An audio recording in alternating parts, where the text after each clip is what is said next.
What's up everyone, my name's Joe and today we are going to talk about the new Amazon Prime TV show, The Lord of the Rings, The Rings of Power. But before I start, I am not someone who knows all the lore about Lord of the Rings. I've read the books, I love the books, I've watched the movies, I love the movies, but that's about it. I will give you a spoiler-free review first and then jump into details afterwards, and we're going to cover the first 2 episodes today and then continue on weekly. Also, be sure to join me down in the comments below, tell me what you thought about it, but without further ado, let's get started. First of all, I thought the first 2 episodes were really painfully boring and mediocre. It's not a horrible show, but also not very good. It really suffers from boring characters, bad acting, abysmal dialogue, and absolute lack of any action. The only thing that it really shines in is it's very beautifully shot. And many people have said it, and the score that accompanies it is incredible. The hobbits are enjoyable enough. They haven't really done much yet, but at least they're not bad. And the dwarves are absolutely perfect. I can't sing their praises high enough. Everything else though, not so much.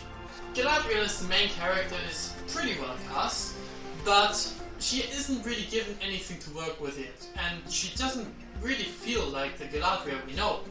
She's on some weird revenge mission and always gloomy, and I'm not very enthusiastic yet about her. Additionally, just some of the costumes look very cheap. Like, case in point, the elvish armors, when they're on the boat, look like plastic. All in all, it's a watchable show, but far from really good, and I'd probably give it a 4 out of 10. Alright, I'm gonna start talking now about the show in depth, so if you haven't seen it, you have been warned. First up, let's talk about what the show does best, and that is the cinematography and the score. Both are absolutely magnificent and an incredible achievement. Howard Shore only composed the title melody, but you feel his presence in all of the other pieces by Bear McCreary. What a great name, by the way. Standouts are the Elven City, Moria, and the scene with Sauron.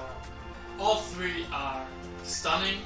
Moria looks just like I imagined it, the Elven cities look beautiful, and Sauron also looks really cool and is really tall and imposing. Kinda scary, which I guess he's supposed to be. But while we are on the dwarves, they are great. They're funny, they're badass, and they just feel right. They're in line with how Gimli was and have probably the best dialogue in the show, because it actually feels genuine. I was worried for a sec about the stonebreaking contest, because for a minute I thought Elven would win, but thank God he didn't, otherwise I would have kicked something. I also really liked Disa doing wife. I think the actress did a great job, and the little kids running in the background was just adorable as well, with the little big stone hats. I love that. Similarly, the hobbits, or halflings as they're called here, are also alright. They seem nice, I like them, although there's not much to say about them yet, because we don't really know anything about what's happening with the stranger, who the stranger is. He just falls from the sky. Is it Sauron? Is it Gandalf? We do not know. But they are nice enough and have some funny lines, especially, I think Poppy is her name. Lastly, there's Galadriel, who I mentioned earlier. I think is really well cast. Moffat Clark really looks the part. And I think she did a well enough job with what she was given, but the writing is so bad that it just really doesn't feel right. I mean, Galadriel in Lord of the Rings was really wise and carried herself with a grace, and she was really calm, except for the one scene of course, but you know, she never really felt like the person who would just run off on a revenge mission, not talk to the king, and be angry all the time about people not wanting to come with her for reasonable reasons, because she's in the middle of God knows nowhere, and fighting a troll, and yeah. It's just, it doesn't feel right, it's weird. And I guess the few creatures that we did have a look at looked very cool, but we haven't really had any one of them on for a long time. The troll was killed in 5 seconds, the orc had a mask on which looked cool, but It was so fast cut, we really didn't see much of him either. And we had like half a second of a wolf shot, but that's it. So I think it could be more, but they do look cool from a design standpoint. That concludes the positives, and now we move on to the mediocre and bad stuff. So let's start with the worst of the worst, the dialogue. It all started when Galadriel built a boat, and her brother took her aside and told her, "A stone sinks because he only sees the darkness beneath him." Now, I'm sorry, what? That wasn't the exact line in the series, but boy was it stupid. I was sitting in front of my TV, I was like, no, that can't be right. That's the most stupid explanation I've ever heard.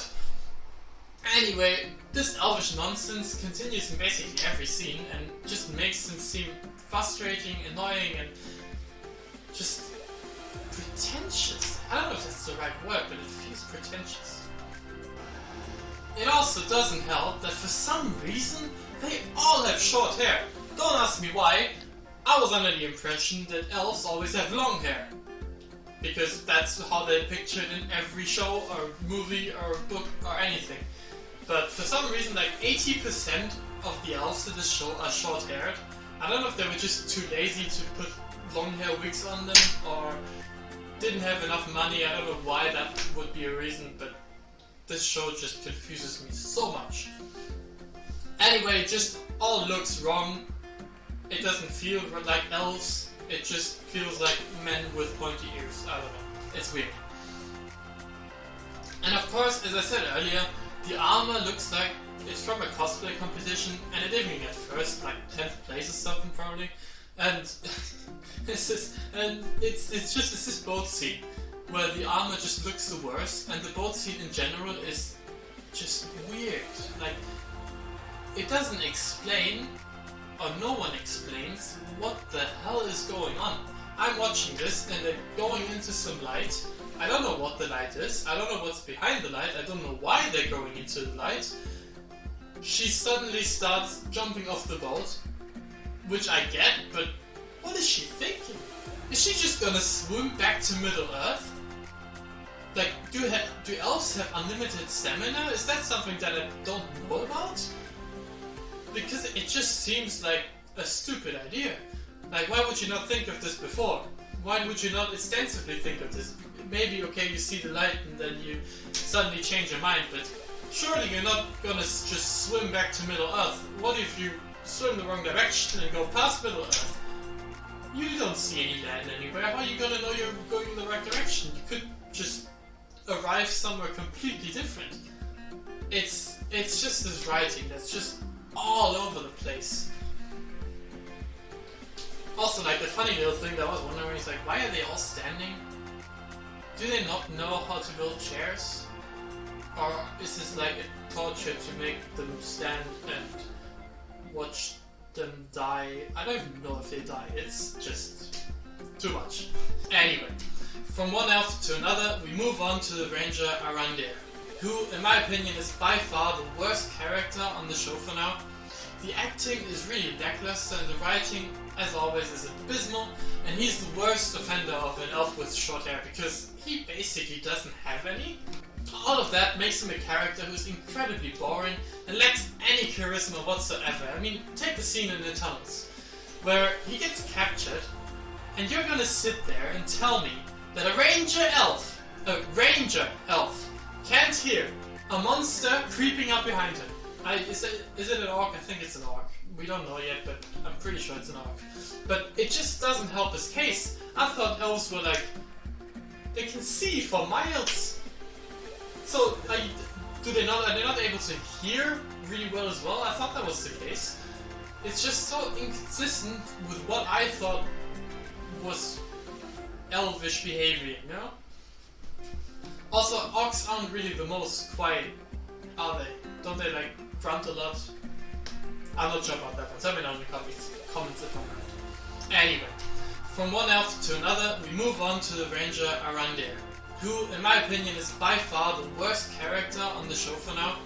The acting is really lackluster and the writing, as always, is abysmal, and he's the worst offender of an elf with short hair because he basically doesn't have any. All of that makes him a character who's incredibly boring and lacks any charisma whatsoever. I mean, take the scene in the tunnels, where he gets captured, and you're gonna sit there and tell me that a ranger elf can't hear a monster creeping up behind him. Is it an orc? I think it's an orc. We don't know yet, but I'm pretty sure it's an orc. But it just doesn't help his case. I thought elves were like, they can see for miles. So are they not able to hear really well as well? I thought that was the case. It's just so inconsistent with what I thought was elvish behavior, you know? Also, orcs aren't really the most quiet, are they? Don't they like grunt a lot? I'm not sure about that. Tell me down in the comments if I'm right. Since I did think it was an orc, I had this really funny thought though, where I was really laughing in front of the TV because I thought, okay, there's this bubbles coming out of the lake, you know, in front of the lake. It's like a pond. And there's the bubbles coming out. And he's like waiting for somebody to come out of the pond. And then he gets grabbed from behind, and I'm sitting there thinking like, is there an orc in this pond just doing bubbles? So that the elf gets distracted? Like, that's the most stupid thing I've ever heard, but it was, that would be so funny though. Alright, let's continue though.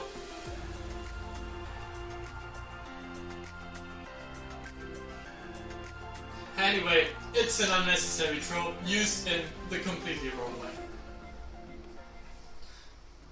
I'm not sure what I think about the mum and her son yet. They did a fine enough job. The mum's good enough actor. The son's a bit weird, but I think that's on purpose. I'm not sure yet though. But I also think that's pretty obvious that the son is Arenda's kid. Which I think, or I assume that they're gonna reveal later at some point that behind this, he has this long hair, you know, that goes over his head, his ears. And I assume that we're gonna reveal later that the ears are pointing. And that's gonna be the big twist. Whoa. But so that would make me ask, like, why is it so awkward between Arandir and, what's the mom called? Some B, I think, the mom.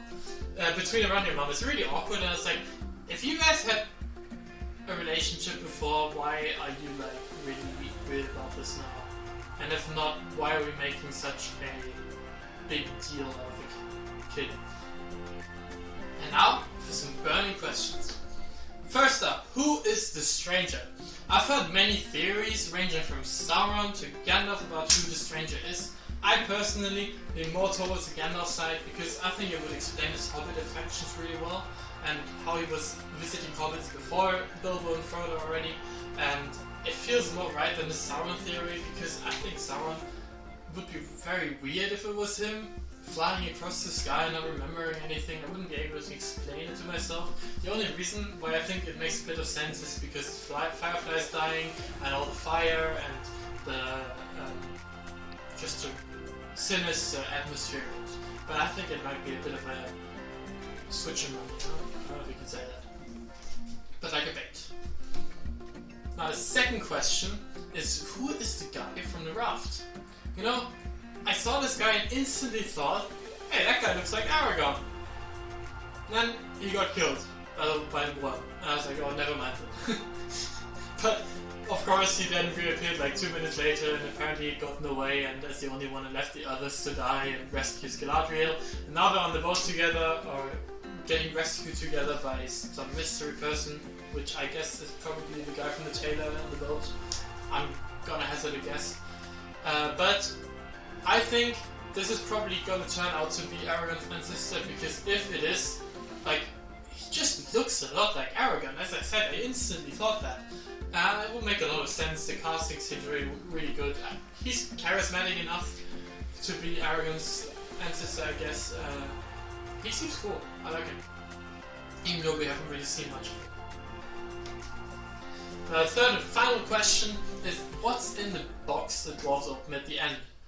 I think it could be the Arkenstone from The Hobbit, because there is a blue light like shining out of the box, and the Arkenstone is blue, right? And that's like the only item that I consider like related to the dwarves, which would shine blue. So I think that's a pretty good guess. It definitely fits the description.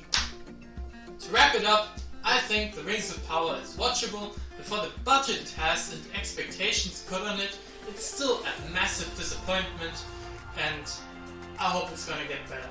And please, please Amazon, put more action in the show. I want to see elves fight. Anyway, see you for the next episode, and have a good one.